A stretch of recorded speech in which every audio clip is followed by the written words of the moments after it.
What's up, YouTube? You know, if we can't save the cutest animal in the world, what's going to happen? Welcome to the July Roundup. Let's see what's been going on at Koala Gardens during July. Smash that like button, subscribe, and always leave a comment below. If you like what you see here already, you're going to be knocked out by my new Patreon membership perks. Come on, help me help koalas even more.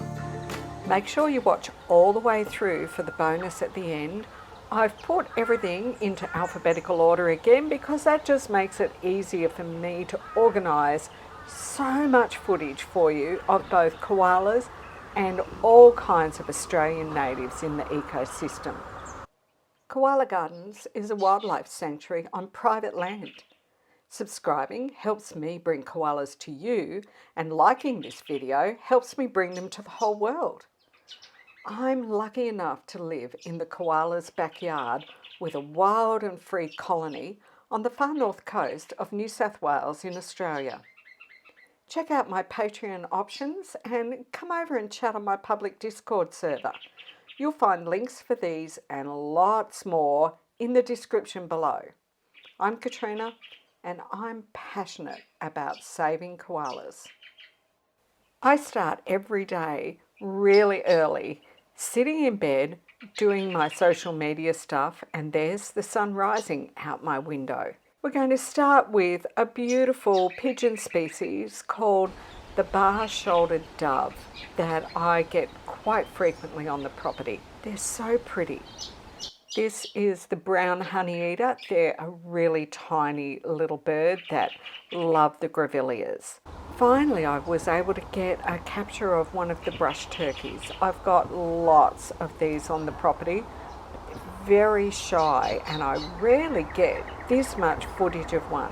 You can see that these are the ecosystem's delight because they constantly scratch around putting seed, native seed, under the litter that they scrape up, and they actually help our natives to regenerate. This is a beautiful female of the species.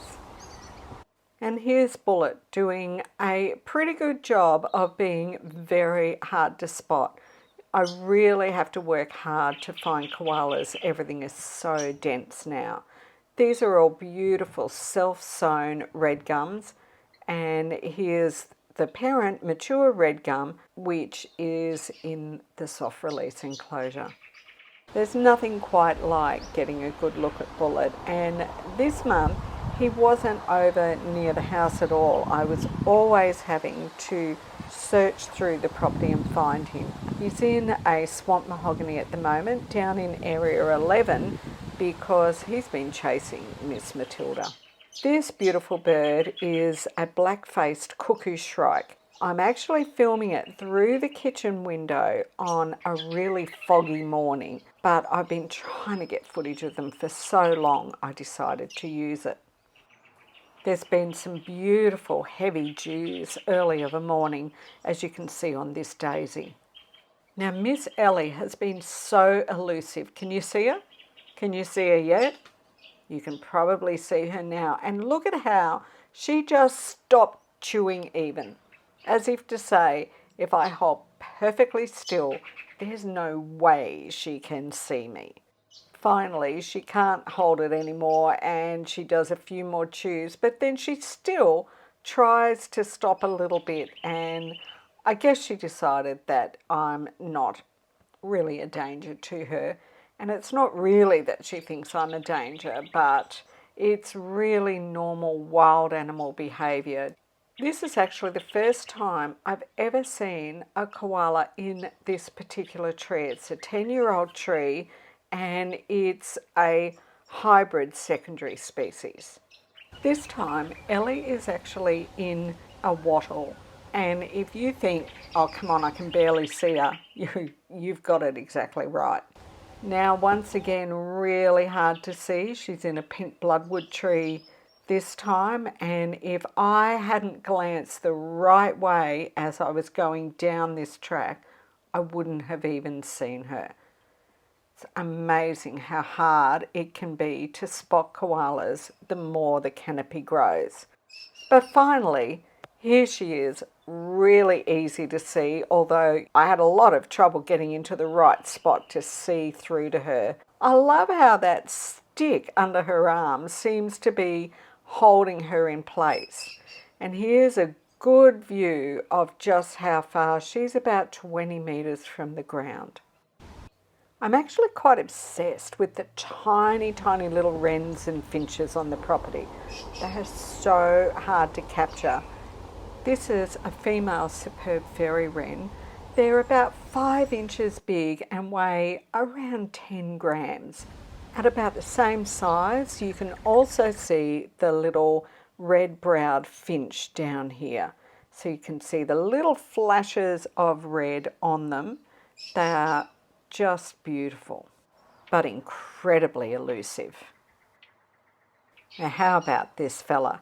This is a noisy Friarbird. I wasn't able to actually capture their sound. I'm going to work really hard during August to get some good film when they are making the incredible noises that they make, which gave them the name Noisy Friarbird, because this next bird is a cousin and this is the little Friarbird, and they don't make the same noise at all.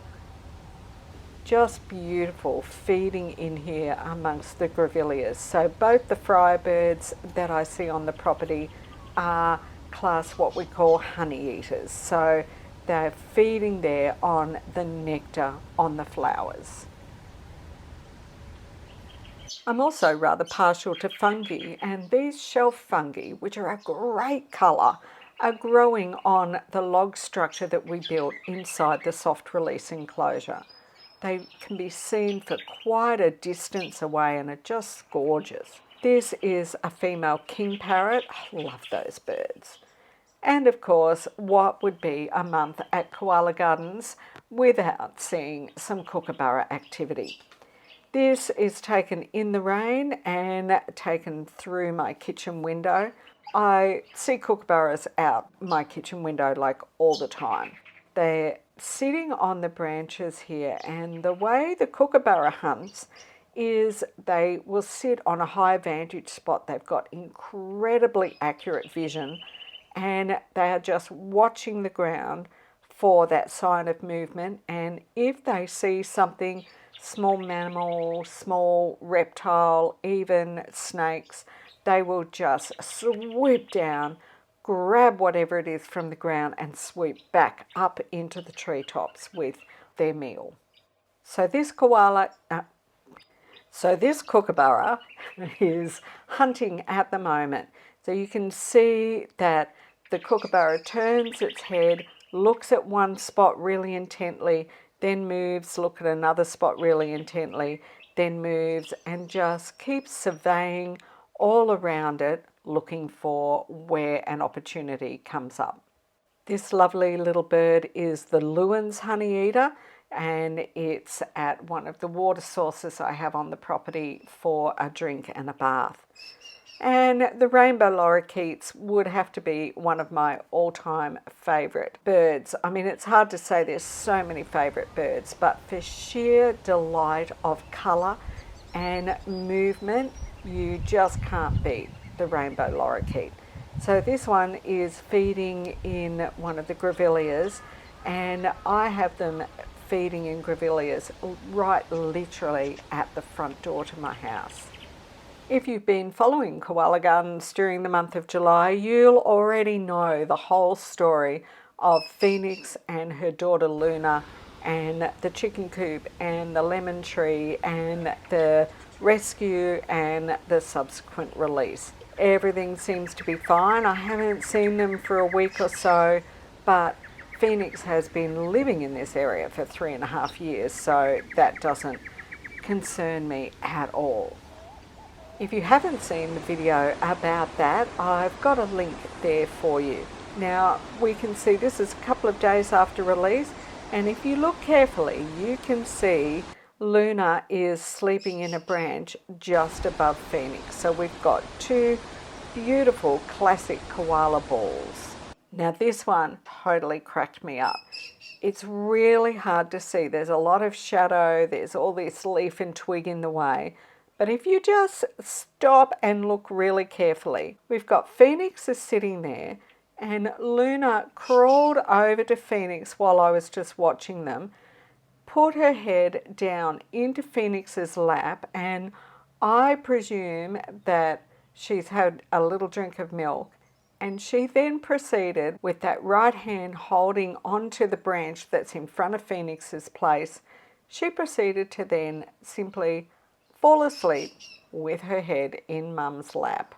I actually was so stunned. I sat and filmed them for 3 or 4 minutes straight, and Luna is asleep. Just cracked me up. This is Luna quite high up in a pink bloodwood tree, sleeping happily on her own, and Phoenix was actually several trees away from her sleeping. So they're definitely in a good process of separating as Luna becomes more independent. And she is definitely a delightful little girl, and I hope we get to watch her grow up for a long time yet.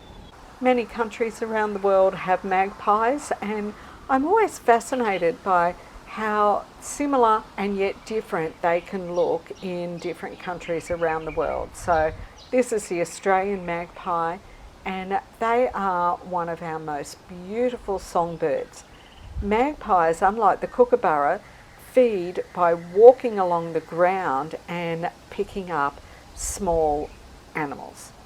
And Miss Matilda was the most often seen koala on the property all month. She has spent a lot of her time in Area 11, but I've also seen her in a few other places. If you become a patron, you'll get a lot more information each month, including details of just how many days the different colony members were on the property and how they moved around and interacted with each other on the property. But what we can see in this roundup of Matilda's month is one of the classic things about her is the way she very often does a lot of leg stretching and sort of toe movement when she's sleeping. Oh yes, we all know that feeling, Matilda. Even though I use nose pattern recognition to identify koalas, when I know koalas really well, I can usually identify them quite quickly by sight, even when they're a distance away. For example, this is just classic Matilda posture. Ellie has quite different postures that I tend to see her in, and these sort of postures, like with that leg sticking out and the angle of the foot, that just tells me Matilda. Of course, she does also sleep in the classic typical koala ball shape. But what would be life for me if I didn't have to do a bit of hard work sometimes to be sure I'm identifying the right koala in the right spot? My plum tree is blossoming beautifully, giving promise of some great fruit come summer. The green tree snakes take every advantage they can of a sunny spot to warm up during the winter daytimes. I know that not everybody likes snakes terribly much, but they are really beautiful and such an important part of the ecosystem here. There's at least 3 or 4, from what I can tell, living in this nesting box. So I would imagine that some of these are young snakes, but they're probably like teenager age maybe. We can see a couple of them emerging from the nesting box now. And further over on the property, this nesting box is being prepared by what I'm hoping is a squirrel glider, as I have had squirrel gliders nesting in this box before, so that's really exciting. There are species of swallows all around the world as well, and here in Australia we have the beautiful little welcome swallow. They dart about very quickly. I was very lucky really to catch this one for a few seconds. So what do you think of the way that I played with this photo of Phoenix and Luna for the bonus at the end of this month?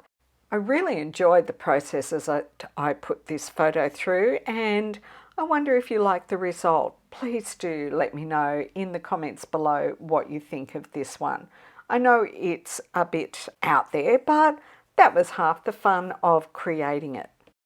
And the other really exciting thing that happened this month was all on the same day as Phoenix and Luna coming home was me being able to capture this video of Bullet and Matilda. And I just thought I'd replay the very highlights of the escape and the chase as I let you know that guess what? You have made it through to the end of yet another video. If you haven't seen this video of Bullet and Matilda, I've got a link just above that you can get over and check that one out.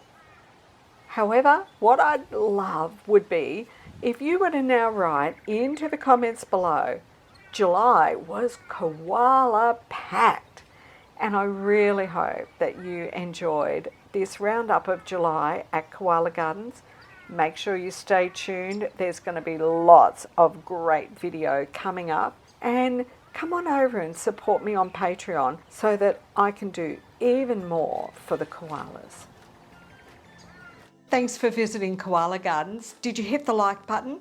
Now before you go, there's lots more great video to see, and make sure you've subscribed and hit that notification bell.